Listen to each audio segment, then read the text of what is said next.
है रवानी धीमी मगर कारवां थमा तो नहीं, नब्ज जिंदा है तो अरमान सभी जिंदा हैं।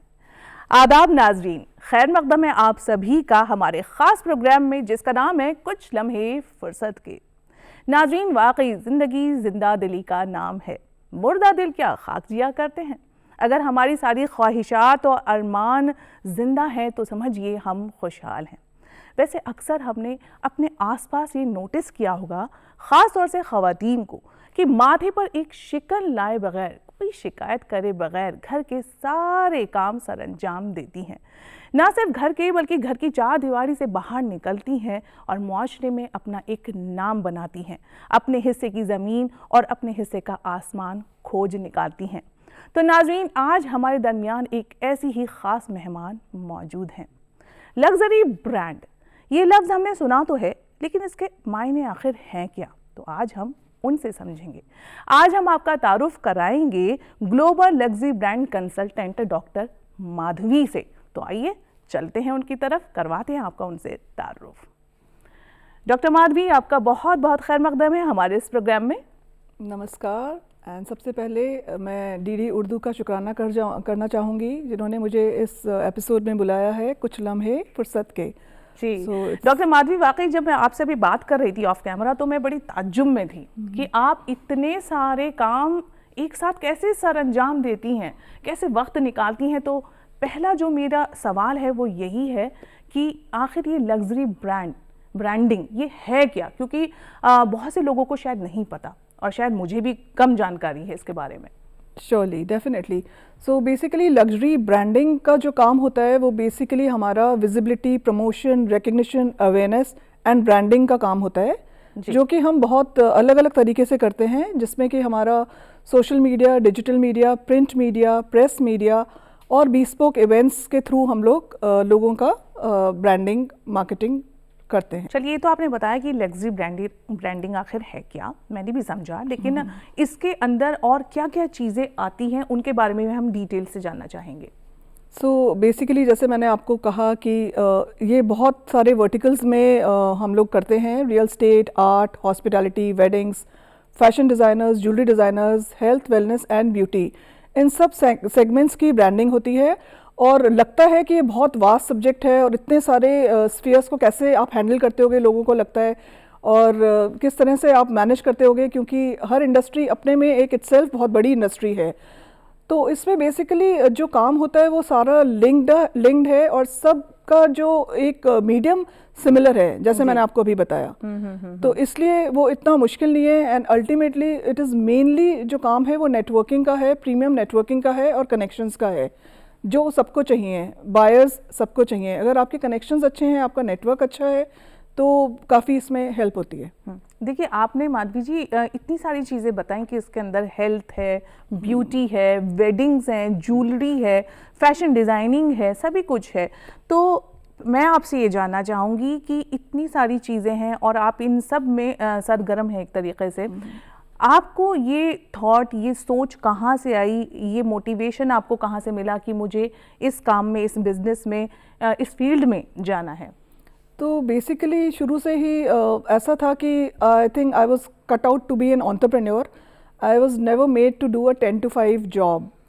तो आई थिंक एक आपका बेसिक चीज़ होती है, I always wanted to give proper attention to my family and do all my other responsibilities. जैसे आपने बोला कि सब कुछ मैनेज करना पड़ता है एक वुमेन को जी, and make a life balance of work life balance basically. तो वो करने का चाहत थी, एंड उसमें करते करते तो मैंने स्टार्ट करा as an art consultant. And जब मैंने आर्ट कंसल्टेंसी शुरू करी तो मेरे को था कि मेरे को एक इंडस्ट्री में ही नहीं काम करना है, I want to do many more industries and explore my best potential. So करते करते जैसे जैसे आर्ट का कंसल्टेंसी शुरू करी, उसी तरह मेरे को ऑफ़र आया रियल एस्टेट का। रियल एस्टेट के साथ ही मेरे को ऑफ़र आना शुरू हो गया for hospitality, celebrity wedding designer, Angelo Garini board पे आए। इस तरह से एक के बाद एक लग्जरी इंडस्ट्री के कंपनी के ब्रांड्स के लोग अप्रोच करने शुरू करे और उनके बोर्ड पे आना शुरू कर दिया। एंड उस टाइम फिर मेरे को रियलाइज़ हुआ कि कैसे इन सब फील्ड्स में कैसे काम होगा, क्या होता है। बट अल्टीमेटली रियलाइज़ हुआ it was about mainly about premium networking, good connections and all the fields, all the work that I was doing was connected and related somehow. जी जी। So वो काफ़ी easy होता चला गया। बहुत खूब, वाकई आपने सही कहा कि एक जो खातून होती है वो ना सिर्फ घर की ही जिम्मेदारियां निभाती है, अगर वो चाहे तो घर से बाहर निकल के भी कितने सारे काम सरअंजाम दे सकती है और कितने सारे फील्ड्स हैं उससे जुड़ सकती है। आप उसकी एक मिसाल हैं। अच्छा, हम बात कर रहे हैं लग्जरी ब्रांडिंग की, उसके अंदर आपने डेस्टिनेशन वेडिंग की बात की। तो आज हम आपसे डेस्टिनेशन वेडिंग से जुड़ी हुई चीज़ें भी जानना चाहेंगे। शादी का जब हम तसव्वुर करते हैं, ख़ासतौर से अगर हम इंडियन वेडिंग्स की बात करें, तो धूम धड़ाका और रिश्तेदारों का जमावड़ा और कुछ दिन पहले से ही मतलब तकरीबात शुरू हो जाती है, हल्दी मेहंदी के फंक्शंस वगैरह, और हर इंसान ये चाहता है कि उसकी शादी जो है वो यादगार बन जाए और ख़ूबसूरत सी एल्बम में सज जाए। तो ये डेस्टिनेशन वेडिंग का आइडिया आपको कैसे मिला, और आप कितने मतलब किस किस की डेस्टिनेशन वेडिंग आपने डिज़ाइन की? क्योंकि सेलिब्रिटीज़ में भी बड़ा क्रेज़ है डेस्टिनेशन वेडिंग का, और हर खासवाम ये चाहता है कि उसकी शादी जो है वो ख़ास बन जाए। Right. So basically destination weddings का ऐसी शुरुआत हुई कि जो ये सेलिब्रिटी वेडिंग डिज़ाइनर थे इटली के, उनके ऑफिस से मेरे को मेल आया, कहीं से उन्होंने हमारा गूगल रिसर्च करा, because even I was very surprise that how am I getting on board with such a big designer. So then जब उनसे पूछा गया तो उन्होंने बोला कि जब भी इंटरनेशनल कंपनीज किसी भी क्लाइंट को इंडिया से हायर करती हैं तो पहले उनका पूरा गूगल पे जाके रिसर्च करती हैं, और जब उनको पता लगता है कि how well connected that person is, उनका वर्क एक्सपीरियंस क्या है, उनके पास क्लाइंट्स क्या हैं, प्लस एक बहुत मेरे लिए बड़ी सरप्राइजिंग चीज़ थी जो मेरे को पता लगी कि ये भी चीज़ बड़ी इंपॉर्टेंट होती है इंटरनेशनल क्लाइंट्स के लिए। तो उन्होंने ये बताया कि आप एक बुक के ऑथर भी रही हुई हैं, और प्लस बिकॉज आप एक पायलट भी रहे हुए हैं इन योर यूथ।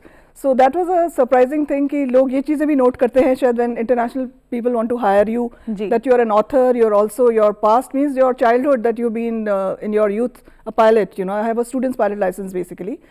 So तो वहाँ से जब उनका ऑफ़र आया एंड तब उनसे ही हमने बल्कि जानने की कोशिश करी कि सेलिब्रिटी वेडिंग डिज़ाइनर हैं तो और इटली में how an Indian can promote weddings in Italy from India. So उन्होंने गाइड करा, उनके ऑफिस से पूरा गाइडेंस मिलती थी हमें कि उनको इवेंट मैनेजमेंट कंपनी के लोगों को उन्होंने बोला आप एक इवेंट करिए, उसमें आप इवेंट मैनेजमेंट कंपनी के लोगों को बुलाइए, वेडिंग्स वालों को बुलाइए, फैशन डिज़ाइनर्स को बुलाइए, ज्वेलरी डिज़ाइनर्स को बुलाइए और एक इवेंट करिए आप हमारे around in a five star property. So वो मेरे लिए बहुत ईजी था बिकॉज वो already I was dealing with the fashion designers, jewellery designers in the country and top notch, और ये सब रिलेटेड है वेडिंग इंडस्ट्री से। और हमने फिर ताज एम्बेसडर में एक उनका इवेंट करा, उनको लॉन्च किया इंडिया में, एंड बहुत अच्छा इवेंट हुआ बिकॉज हमारे पास बहुत अच्छे लोग उसमें आए, और उसमें इवन लोग जो लेडीज़ थी जिनके बच्चे वेडिंग चाहते थे बाहर कराना, वो लेडीज़ ने भी अटेंड करा। तो इस तरह से कुछ इंडस्ट्रियलिस्ट, कुछ कॉर्पोरेट्स, कुछ इवेंट मैनेजमेंट कंपनी, कुछ wedding people, so they all were a part of that event. So this is all what they required. So I think मेरी जो स्ट्रेंथ थी वो ये था कि जो क्लाइंट बोलते थे I was able to deliver them exactly what they require. बिल्कुल। So I just had to know that what they want and delivering and doing my best and giving my best to it.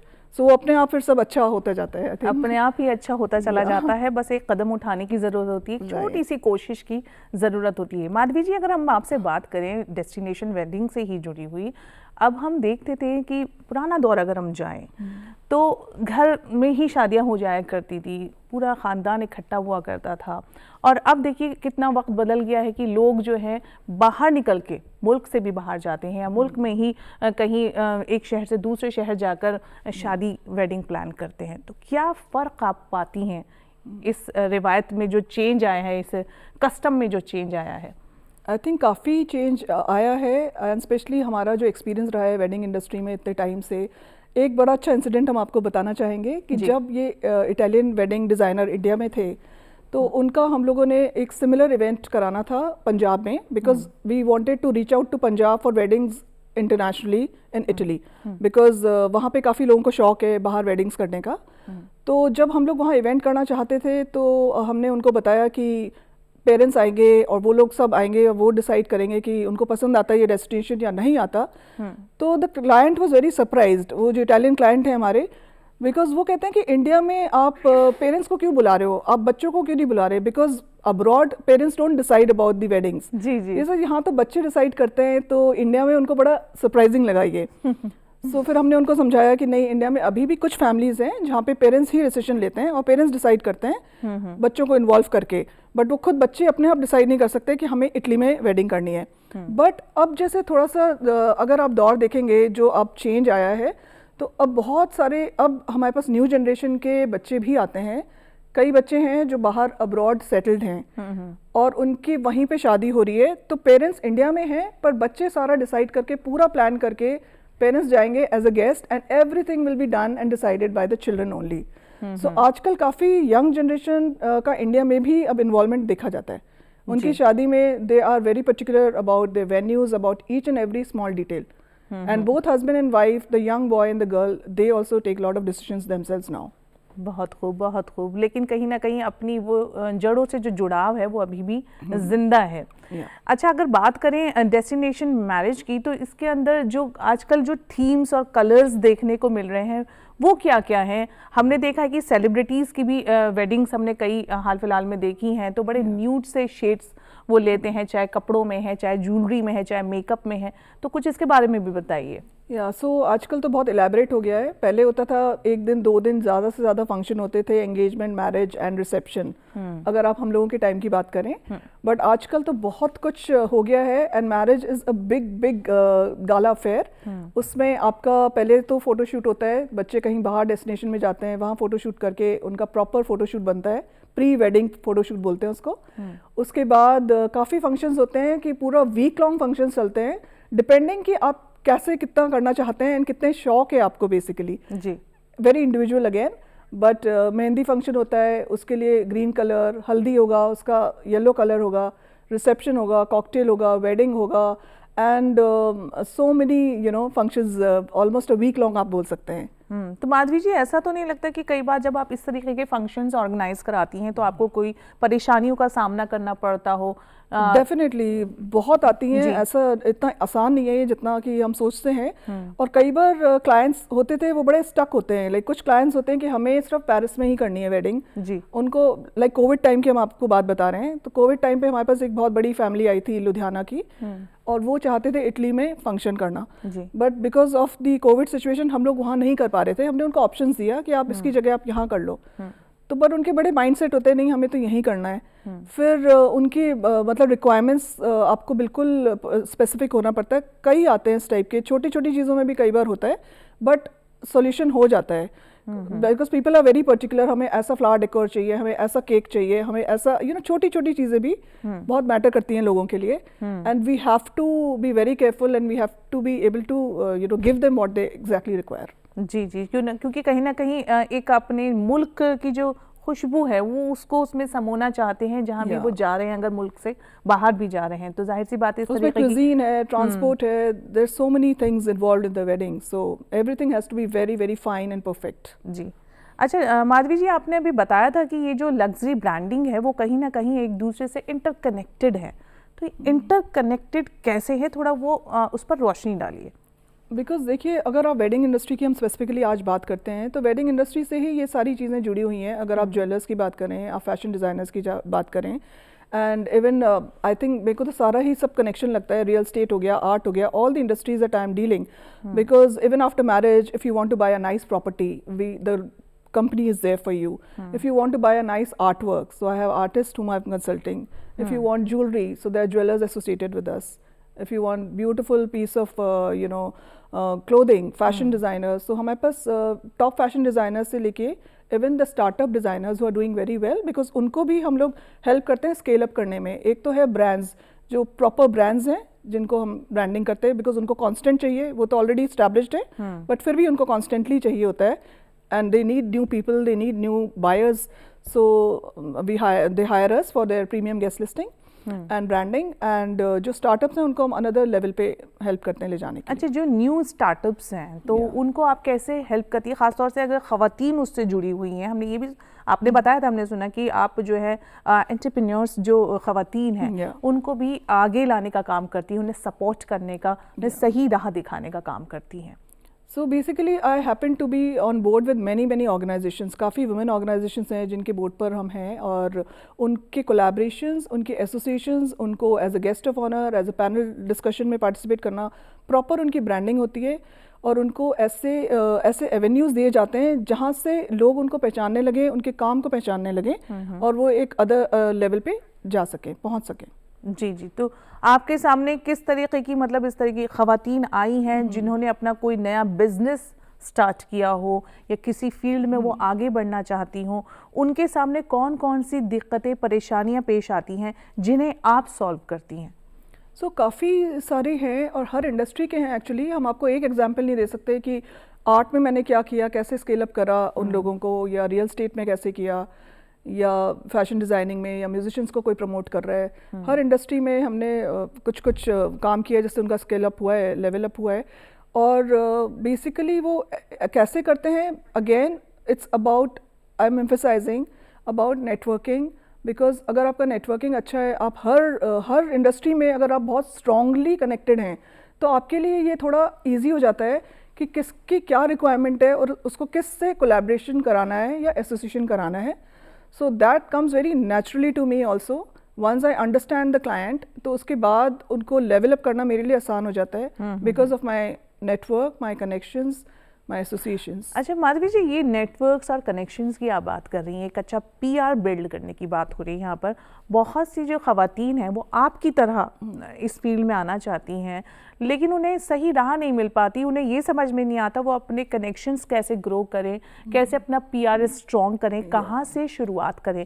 तो थोड़ी सी अपनी कोई एक कहानी आप बताएं कि आपने कैसे इन चीज़ों की शुरुआत करी ताकि उन्हें भी वो मोटिवेशन मिले। या surely, so definitely it's not like a magic, it's years of hard work। बहुत सालों की मेहनत होती है जो आप कर रहे होते हैं बहुत सालों से।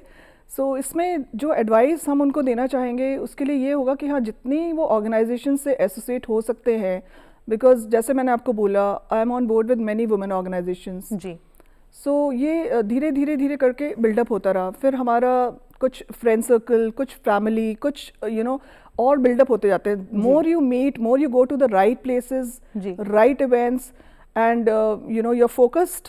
ये नहीं आप इवेंट में गए, एंजॉय करा और आ गए, कई लोग ऐसे भी करते हैं जी। बट अगर आपका फोकस ठीक है और आप एम्बिशियस हैं, you have a fire in the belly, you have your passion, you will go places.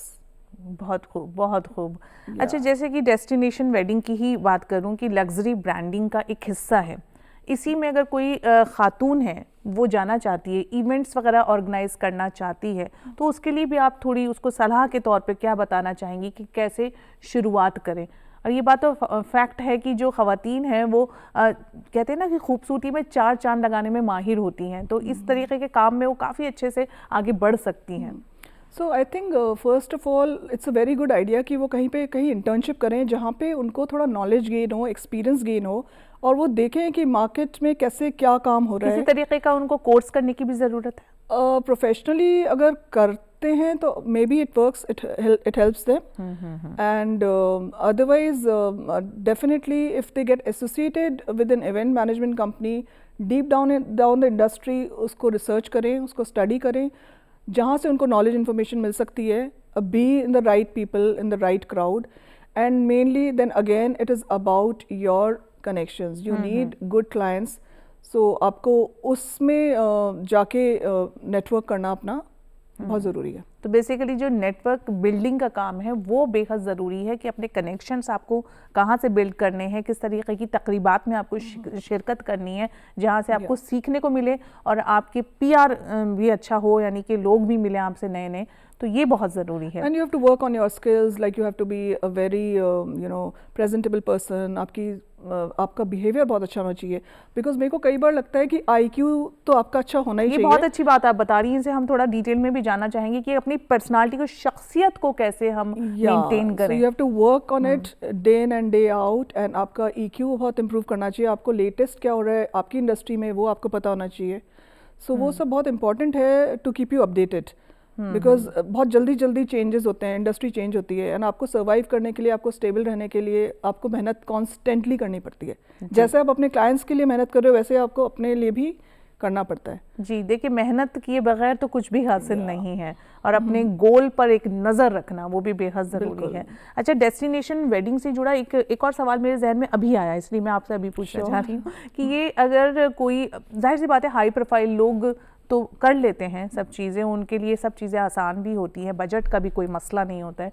लेकिन अगर मिडिल क्लास फैमिली चाहे तो क्या डेस्टिनेशन मैरिज प्लान कर सकती है अपने बजट के अकॉर्डिंग? डेफिनेटली सी, बिकॉज जैसे हम ब्रांड्स की बात करते हैं तो हम लोग लग्जरी की बात करते हैं और अफोर्डेबल लग्जरी की बात करते हैं जी। तो वेडिंग्स में भी अगर आपको बहुत हाई प्रोफाइल वेडिंग चाहिए, आपको इटली में करनी है, तो हम लोग definitely we are there, we can take care of each and everything and आपका पूरा आराम से मैनेज हो जाएगा। बट अगर आप अफोर्डेबल वेडिंग्स की बात करते हैं तो जैसे 5 स्टार है और 3 स्टार है, तो वही डिफरेंस है कि आप उसको 5 स्टार की तरह करना चाहते हैं या आप 3 स्टार की तरह करना चाहते हैं। तो उसमें आपके maybe the functions, days of the functions will be less, maybe the decor will be accordingly, maybe the like cake का डिज़ाइन है वो थोड़ा डिफरेंट हो जाएगा। तो everything can be customised and curated according to the budget, so they can be done as well, yeah. अच्छा doctor Madhavi, आपने हमें बताया था कि आपने एक लग्जरी क्लब भी स्टार्ट किया है लास्ट ईयर, उसके बारे में जानना चाहेंगे? Surely. So this was founded actually last year, हमने इसका लॉन्च किया था लग्जरी क्लब का, और the idea was that I was already on board with many women organizations, तो और also because I was dealing with so many different vertical industries, so मेरे को लगा कि एक ऐसा क्लब होना चाहिए जिसमें कि हमारे पास सारे डिफरेंट वर्टिकल इंडस्ट्रीज़ के लोग हमारे साथ जुड़ें और एक ऐसा प्लेटफॉर्म हो जहाँ पे हम सारे एक दूसरे के लिए सपोर्ट भी कर सकें, एक दूसरे को इंडस्ट्री में एक्सचेंज ऑफ बिजनेस हो सके, सोशल नेटवर्किंग हो सके, कॉन्टैक्ट्स एक दूसरे के बढ़ सकें और बिजनेसेस भी एक्सपैंड हो सकें। बिकॉज जब आप मिलते हो तो मिरेकल्स होते हैं, when people get together from varied industries and it's like एक ही प्लेटफॉर्म में आपको सारा कुछ वहाँ पे मिल रहा है। अगर किसी को कोई डिज़ाइनर की ज़रूरत है, किसी को अगर रियल स्टेट की ज़रूरत है, so they were already connected with me, art work की ज़रूरत है, so I thought why not make a community and इतनी स्ट्रॉन्ग कम्युनिटी आप बनाओ कि आप मतलब आपको कहीं और उस कम्युनिटी से बाहर जाने की ज़रूरत ही नहीं पड़े। और बिकॉज इतने सारी ऑर्गेनाइजेशंस पे बोर्ड पे थे तो मेरे को रियलाइज़ हुआ कि कुछ ऐसा करना है जो कुछ डिफरेंट हो, कुछ यूनिक हो, and that's always been with me that out of the box कुछ सोचना और कुछ करना हरदम मेरा ये आइडिया रहा है। तो इसमें अब इतनी सारी लेडीज़ ऑर्गेनाइजेशंस पे जैसे हम बोर्ड पे थे, सब बहुत अच्छा कर रही हैं, बहुत अच्छी ऑर्गेनाइजेशंस हैं। मेरे को लगा कि नहीं, इन टाइम्स में, इस जनरेशन में हम लोग सिर्फ लेडीज़ का नहीं रखेंगे organisation, it will be man and women both, because we are talking about equals. The generation and the times are of equals these days. And उसमें ये था कि यू नो कोई एज ग्रुप स्पेसिफिक थे कुछ ऑर्गेनाइजेशंस में। हमारी organisation में 30 से लेके 70-80 ईयर्स तक की भी लेडीज़ हैं। बहुत खूब। और उसमें ऐसा नहीं है कि ओनली कपल्स हैं कि हस्बैंड वाइफ ही आ रहे हैं, there are corporates, maybe the CEO of a company and the partner, maybe a mother and a daughter, maybe 2 brothers, maybe sisters. So we are very open, very flexible, but it is completely on invitation and through word of mouth. तो वो हम लोग बड़े careful हैं जब हम लोग members अपने आते हैं लग्जरी क्लब में ज्वाइन करते हैं उस चीज़ में। और बहुत अच्छी हम लोग क्यूरेटेड इवेंट्स करते हैं वंस अ मंथ, एंड बाकी उनको बहुत अच्छे प्रीमियम इनवाइट्स चाहते हैं क्लब मेंबर्स को जी, अगर उनका मन है। And now even the Delhi people are reaching out to me कि आप हमारे वेन्यू पे करिए, आप अपने क्लब मेंबर्स को हमारे उसमें लेके आइए। बहुत खूब। सो बहुत अच्छा अप्रिशिएट हो रहा है। बेहतरीन काम आप अंजाम दे रही हैं डॉक्टर माधवी, और वाकई में आपने कहा ना कि जब लोग मिलते हैं तो मिरेकल्स होते हैं। बहुत खूब। और आपने ये जो क्लब शुरू किया है उसमें ख़वातीन को जोड़ा, साथ ही आपने मर्द हजरात को भी उसमें जोड़ा, और ये भी कहीं ना कहीं एक मोटिवेशनल एक स्टोरी है, आप इसे समझें माधवी जी की, कि इन्होंने अपना दिमाग किस तरह से इस्तेमाल किया है, सिर्फ घर के लिए नहीं, बाहर निकल के भी अपना एक नाम बनाया है और हमारे मुल्क का भी नाम कहीं ना कहीं रोशन कर रही हैं। बहुत बहुत शुक्रिया आपका। आपने आज इतनी सारी अहम जो जानकारी है हमारे नाजरीन को फराहम की। अब चलते चलते एक पैगाम हम आपसे ज़रूर चाहेंगे कि आप हमारे नाजरीन को, ख़ास तौर से ख़वातीन जो हमारा ये प्रोग्राम देखती हैं, उनको क्या पैगाम देना चाहेंगे अपने ज़रिए? मेरा आई थिंक ये होगा कि आपका जो पैशन है उसको आप अपना प्रोफेशन बनाइए, क्योंकि जिस दिन आपने अपने पैशन को प्रोफेशन बना लिया तो आपको एक दिन भी नहीं लगेगा कि आप काम कर रहे हैं। और जबकि जो मेरा काम है बहुत डिमांडिंग काम है, maybe I am working maybe 12 hours 10 hours a day, but मेरे को बिल्कुल कभी नहीं लगता कि कुछ काम कर रहे हैं, बिकॉज बहुत I really it's like meditation to me.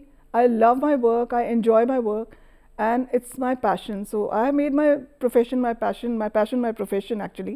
So I think अगर आप वो करेंगे तो आप सक्सेसफुल भी होंगे और आपको एक दिन लगेगा नहीं कि आप काम कर रहे हैं।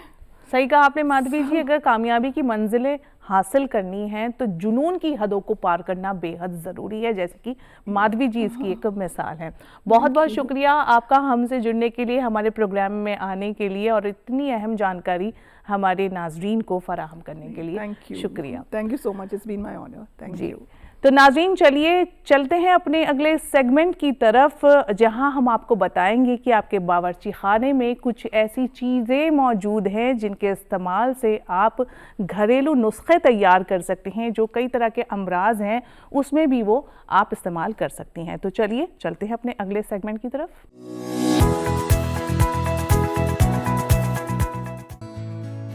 सुबह की ताज़ी हवा कितनी पुरसुकून होती है। हाँ, लेकिन सुबह का वक्त उतना ही मसरूफियत भरा होता है, ख़ास तौर पर अगर वर्किंग डे हो तो। काम ही इतने सारे होते हैं, नाश्ता बनाना, लंच पैक करना, साफ सफाई, और इसीलिए कभी कभी मल्टीटास्किंग के चक्कर में हम ख्वातीन कुछ गलतियाँ भी कर देती हैं। मसलन कभी कभी हम दूध के बर्तन को गैस पर ही रखा भूल जाती हैं, और जब ख्याल आता है तब तक बहुत देर हो चुकी होती है और बर्तन पूरा ही जल जाता है। अब इस जले हुए बर्तन को साफ करने का एक और काम बढ़ जाता है। चलिए आज जले हुए बर्तन की सफाई का नुस्खा ही जान लेते हैं, जिससे आपका काम थोड़ा आसान हो जाए।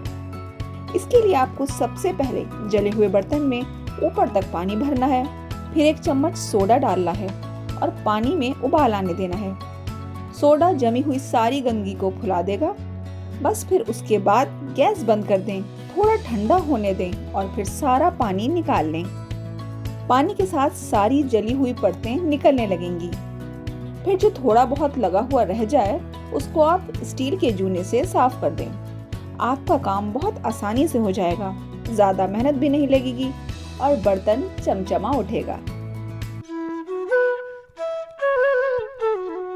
तो नाज़रीन, आज का ये शुमारा आपको कैसा लगा? उम्मीद है कि बेहद पसंद आया होगा। आज हमने आपकी मुलाकात करवाई डॉक्टर माधवी से, जिन्होंने लग्जरी ब्रांडिंग से जुड़ी ढेर सारी जानकारी हमें मुहैया कराई, फराहम कराई। साथ ही हमने घरेलू नुस्खे भी आपको बताए, जिससे कि आप फैज़याब होंगे। तो नाज़रीन, चलते हैं फ़िलहाल के लिए बस इतना ही। अगले हफ्ते फिर हो जाएंगे आपसे रूबरू कोई और मेहमान लेकर। तब तक के लिए हमें दीजिए इजाज़त। रखिए अपना ख़ास ख्याल। आदाब।